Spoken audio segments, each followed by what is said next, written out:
अच्छा, आज हम थ्री फेज इंडक्शन मोटर के बारे में पढ़ेंगे।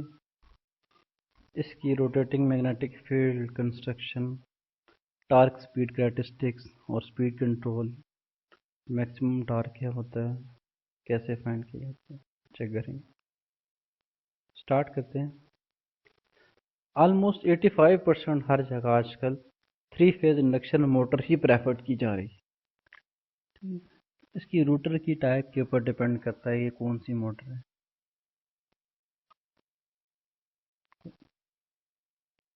इसके एडवांटेजेस ये हैं कि इसको मेंटेनेंस कम चाहिए होती है, कॉस्ट इसकी कम होती है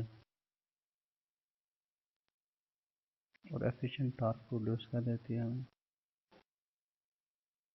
डिसएडवांटेज का ये है कि इसकी स्पीड कंट्रोल जो है ना वो इतनी आसान नहीं होती है।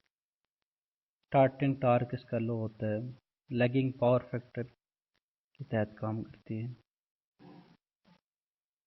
इसकी एप्लीकेशन फैंस के अंदर, कन्वेयर बेल्ट्स के अंदर, केमिकल इंडस्ट्री और ट्रैक्शन सिस्टम के अंदर इस्तेमाल होती है।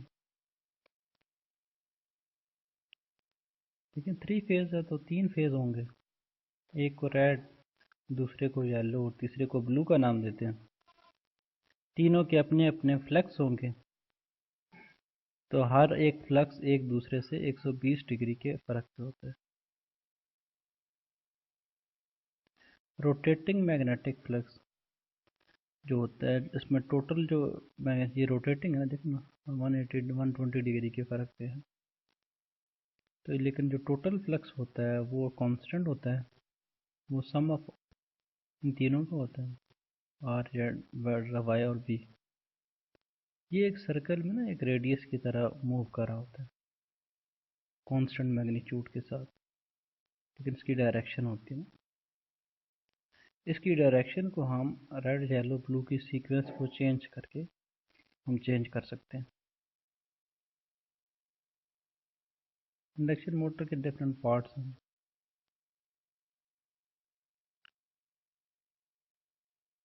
प्रिंसिपल ऑफ ऑपरेशन क्या है? ये ट्रांसफार्मर के प्रिंसिपल पे काम करती है। जैसे ट्रांसफार्मर में प्राइमरी साइड वाइंडिंग होती है, सेकेंडरी होती है, तो हम क्या करते हैं, सेकेंडरी वाइंडिंग को रूटर के ऊपर चढ़ा देते हैं और आगे से शॉर्ट सर्किट कर देते हैं। प्राइमरी की जो रोटेटिंग मैग्नेटिक फील्ड होती है वो सेकेंडरी से जब लिंक करती है तो उसके अंदर ईएमएफ पैदा होती है। उसके अपने नॉर्थ साउथ पोल होते हैं, वो नॉर्थ साउथ पोल जो है वो जो है उस रूटर स्टेटर के साथ जब इंटरेक्ट करते हैं तो उसके साथ अट्रैक्शन या रिपल्शन की वजह से इसके अंदर मूवमेंट होती है। तो क्योंकि वो इंड्यूस्ड होते हैं रूटर के ऊपर और स्टेटर के ऊपर सप्लाई के लिहाज से होते हैं, तो इसलिए जो इंड्यूस्ड रूटर की जो स्पीड होती है वो स्टेटर से हमेशा कम ही होती है। इन दोनों के डिफरेंस को हम स्लिप से चेक करते हैं। जो सिंक्रोनस स्पीड यानी कि जो स्टेटर की स्पीड होती है वो 120 एफ डिवाइडेड बाई पी के से हम कैलकुलेट कर सकते हैं। पोल्स हमारे रूटर और स्टेटर को पता होते हैं। अब स्लिप की बात करें तो सिंक्रोनस स्पीड में से अगर रूटर की स्पीड माइनस कर दी जाए तो डिवाइडेड बाय सिंक्रोनस स्पीड कर दी जाए तो हम स्लिप फाइंड कर सकते हैं। ठीक है, अगर ओमेगा सिंक्रोनस से रूटर की स्लिप फाइंड कर सकते हैं। इसी तरह अगर स्लिप फ्रीक्वेंसी फाइंड करनी हो तो वो स्लिप टाइम F1 होती है, यानी कि कितनी फ्रीक्वेंसी स्लिप हो रही है, F1 माइनस F2 फाइंड करनी हो तो S टाइम F1 होती है। इस तरह रूटर की स्पीड फाइंड करनी हो तो रूटर की स्पीड होती है, यहाँ से हम फाइंड भी कर सकते हैं ना, इसको सिंप्लीफाई करके रोटर की स्पीड होती है स्टेटर की स्पीड इंटू 1 माइनस एस। अब देखें ये स्लिप है, रोटर की स्पीड और स्टेटर की स्पीड जब दोनों इक्वल हो जाएंगी तो उसके ऊपर स्लिप ज़ीरो होगी, तो वो वाली मोटर जो होती है सिंक्रोनस होती है ना। नॉर्मली जो स्पीड है, नॉर्मली जो स्लिप होती है इसकी 2.5% से 7% तक होती है। जो रोटर के ऊपर इंड्यूस्ड ईएमएफ है वो ट्रांसफार्मर की ईएमएफ इक्वेशन से हम फाइंड कर सकते हैं। ठीक है, इसकी रूटर की फ्रीक्वेंसी को एस टाइम F1 लिख दे, क्योंकि हमें F1 का पता होता है। और ये रूटर की स्पीड इससे हम फाइंड कर लेते हैं। अब टार्क और स्पीड कैरेक्टरिस्टिक्स की बात करते हैं। देखें, जैसे अब इसमें ये टार्क जो है ना, वाई एक्सिस के ऊपर टार्क है, ये पॉजिटिव टार्क है, ये नेगेटिव टार्क है, ठीक है। ये स्पीड है, ये रूटर वाली स्पीड है, ठीक है। इसके ऊपर 2 पॉइंट लगाए गए हैं, ये वो पॉइंट है जहाँ सिंक्रोनस स्पीड एक पॉइंट। देखें, जब जैसी मोटर स्टार्ट होती है तो मोटर की क्या होता है, जैसे स्टार्ट होती है स्टार्टिंग टार्क होता है, ये टी एस लिखा हुआ स्टार्टिंग टार्क। अब आहिस्ता आहिस्ता जैसे जैसे मोटर की स्पीड बढ़ती जाती है उसका टार्क भी बढ़ता जाता है। अब मैक्सिमम टार्क तक पहुंच, ये मोटर का मैक्सिमम टार्क है, ठीक है। ये नॉर्मल रीजन है यहाँ से लेकर यहाँ तक, जब हम मोटर को नॉर्मली इस्तेमाल कर रहे होते हैं, ठीक है। रूटर की स्पीड जैसे बढ़ती है टार्क वैसे बढ़ता है, ये मैक्सिमम टार्क है। अब अगर इससे ज़्यादा अगर स्पीड बढ़ाएं, इस स्पीड से ज़्यादा अगर रूटर की स्पीड बढ़ जाए तो क्या होता है, टार्क डिक्रीज होना शुरू हो जाता है, ठीक है। इस रीजन को हम नॉर्मली यूज़ नहीं करते, टार्क डिक्रीज होना शुरू हो जाता है, ठीक है। अगर मोटर की स्पीड और बढ़ाएं, देखिए स्पीड यूँ बढ़ रही है ना, स्पीड और बढ़ाएं कि ये सिंक्रोनस स्पीड तक पहुंच जाए। जब सिंक्रोनस स्पीड तक पहुंच जाएगी तो स्लिप की वैल्यू क्या होगी, स्लिप ज़ीरो हो जाएगी। स्लिप ज़ीरो हो जाएगी तो इसलिए इसको यहाँ डॉटेड लाइन शो करके यहाँ S is equal to zero भी शो किया। अब अगर स्पीड और बढ़ाएं, स्पीड रूटर की और बढ़ाएं तो क्या हो जाएगा, रूटर की स्पीड जो है सिंक्रोनस स्पीड से भी ज़्यादा हो गई। अब सिंक्रोनस स्पीड से भी ज़्यादा होगी तो इस रीजन को, ये जब सिंक्रोनस स्पीड से ज़्यादा होगी तो इस रीजन को रीजनरेटिव या जनरेशन रीजन कहते हैं।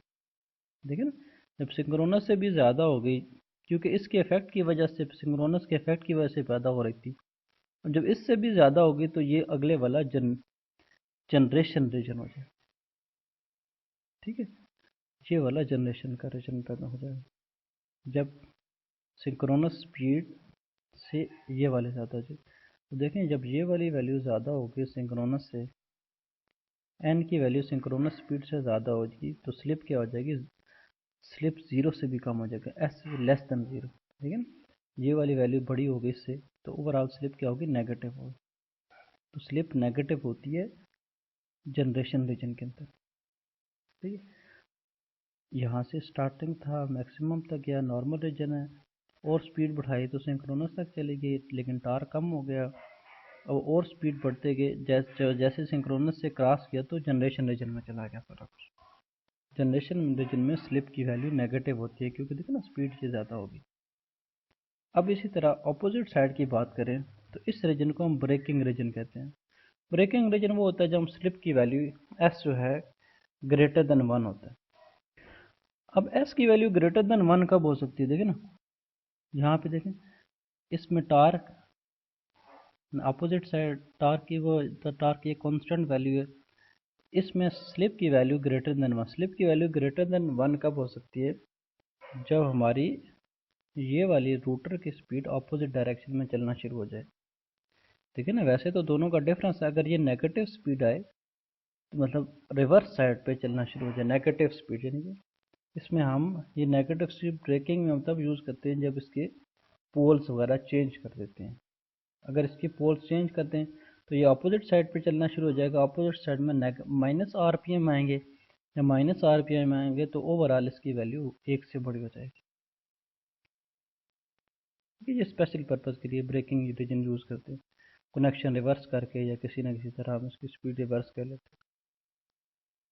ये वही बात लिखी हुई है मोटरिंग में, 0 से लेकर एस एम, यानी कि वो मैक्सिमम नॉर्मल जो रीजन बात कर रहे थे, मोटर की स्पीड उसके बाद एस एम से लेकर एस वन तक, इसको हम नॉर्मली यूज़ नहीं करते, अनस्टेबल रीजन होता है, जैसे यहाँ से लेकर यहाँ तक। इसी तरह जनरेशन रीजन वो होता है जिसमें स्लिप की वैल्यू नेगेटिव होती है। प्लगिंग रीजन वो होता है जहाँ स्लिप की वैल्यू 1 से बड़ी होती है। और ये किस तरह करते हैं, हम डायरेक्शन चेंज करते हैं इस तरह, इसको हम क्या करते हैं, इंटरचेंजिंग ऑफ, फिर 2 फेज अगर हम स्टेटर के ऊपर चेंज करते हैं तो ये काम कर सकते हैं। स्पीड कंट्रोल चेक करते हैं, ठीक है। n is equal to N S into 1 minus S पर। सिंक्रोनस स्पीड होती है 120 एफ डिवाइडेड बाई पी। तो इसकी फ्रीक्वेंसी को चेंज करके हम क्या करते हैं, स्पीड इसकी चेंज कर लेते हैं। लेकिन वैसे नॉर्मली क्या होता है, जब फ्रीक्वेंसी चेंज करते हैं तो वोल्टेज भी चेंज होते हैं। तो हम एक फिनोमेना यूज करते हैं कि वोल्टेज को कांस्टेंट रख के फ्रीक्वेंसी चेंज करते हैं। F1 reduction by keeping constant V over F का फिनोमेना यूज करते हैं। ठीक है, वेरिएबल फ्रीक्वेंसी ड्राइव इसको नाम देते हैं VFD, variable frequency drive. Variable frequency drive में हम क्या करते हैं, वोल्टेज को कांस्टेंट रखते हैं। अब वोल्टेज को कांस्टेंट कैसे, हमने 3 फेज सप्लाई दी, सप्लाई को आगे हमने क्या कर लिया, डीसी में कन्वर्ट कर लिया। डीसी में कन्वर्ट करने के बाद उसको जब दोबारा एसी में कन्वर्ट करेंगे तो अपनी मर्जी से इसकी फ्रीक्वेंसी चेंज कर सकते हैं। ठीक है, इस तरह फ्रीक्वेंसी चेंज करके हम इसकी स्पीड भी चेंज कर सकते, कंट्रोल कर सकते हैं। आगे पावर फ्लो देखते हैं। देखिए, इंडक्शन मोटर की जो इनपुट होती है स्टेटर के ऊपर अप्लाई करते हैं। कुछ स्टेटर के ऊपर कॉपर लॉसेज होते हैं, कुछ कोर के लॉसेज होते हैं। अब ये स्टेटर के लॉसेज माइनस कर दिए जाएं तो एयर गैप की पावर आ जाती है। एयर गैप के अंदर पावर, एयर गैप वाली पावर आ गई। अब वहाँ से कुछ रूटर के ऊपर कॉपर लॉसेज होते हैं। अब उसमें से अगर रूटर के कॉपर लॉसेज माइनस कर देंगे तो हमारी कन्वर्टेड पावर मिल जाती है। ये पावर कन्वर्ट होगी ना, टॉर्क इंड्यूस्ड इनटू मेगा, यानी कि मोटर की जो speed P is equal to tau into omega होता है। अब इसमें से फ्रैक्शन और स्ट्रे लॉसेज माइनस कर दिए जाएं तो हमारे पास शाफ्ट के ऊपर जो आउटपुट मिल रही है वो मिल जाती है।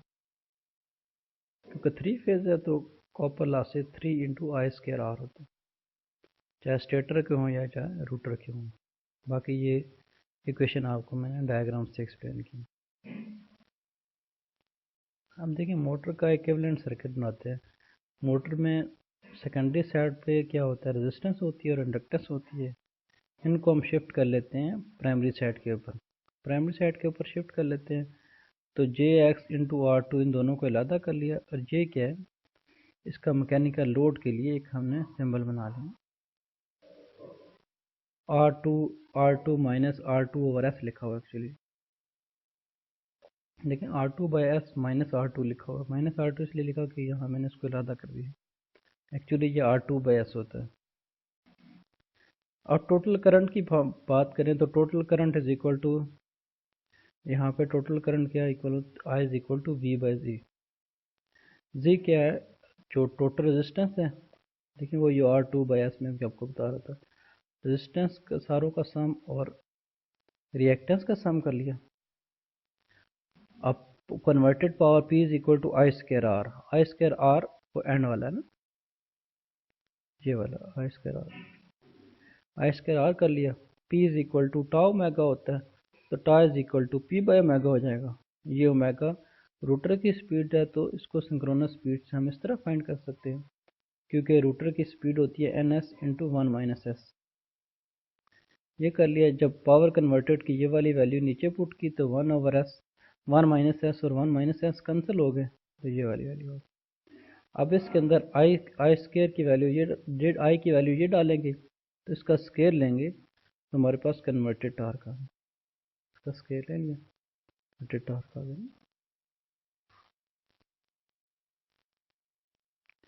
लेकिन जैसे ही मोटर स्टार्ट की तो उसको लॉक रोटर टॉर्क कहते हैं। अब टॉर्क एक जब बढ़ना शुरू होता है तो जो पुल अप टॉर्क है, यहाँ से लेकर यहाँ तक मोटर का टॉर्क बढ़ रहा है तो उसको हम पुल अप टॉर्क कहते हैं। अब जैसे ही मोटर का, जैसे आपको मिलता है मैक्सिमम टॉर्क, मैक्सिमम टॉर्क से आगे क्या होता है, टॉर्क रिड्यूस होना जो शुरू होता है तो उसको हम ब्रेक डाउन टॉर्क भी कहते हैं। मैक्सिमम टॉर्क हम की वैल्यू हम कैसे फाइंड करते हैं, देखें। जो हमारा लोड R2 बाई एस है, तो मैक्सिमम पावर ट्रांसफर थ्योरम कहता है जब मोटर की इंटरनल रेजिस्टेंस और आगे लोड बराबर हो, इंटरनल और लोड बराबर हो, तो तब हमारा टॉर्क मैक्सिमम होता है। R2 by S is equal to, ये सारे लोड के इक्वल कर दिया तो यहाँ S की वैल्यू निकल आई। S इज इक्वल टू ये वाली जाकर उधर डिवाइड हो गई। S की ये वाली वैल्यू हमने इस इक्वेशन में डाल दी। तो मैक्सिमम टार्क मिल जाएगा। जब इसमें डाली तो हमें टार्क की ये वाली वैल्यू निकलनी है, T is equal to V square divided by R equivalent.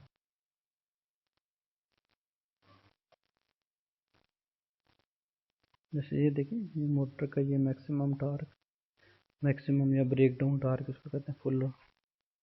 Full load torque कौन सा होता है, जहाँ पे, हाँ यहाँ पे ऊपर के ना, जब 100% लोड के ऊपर होता है।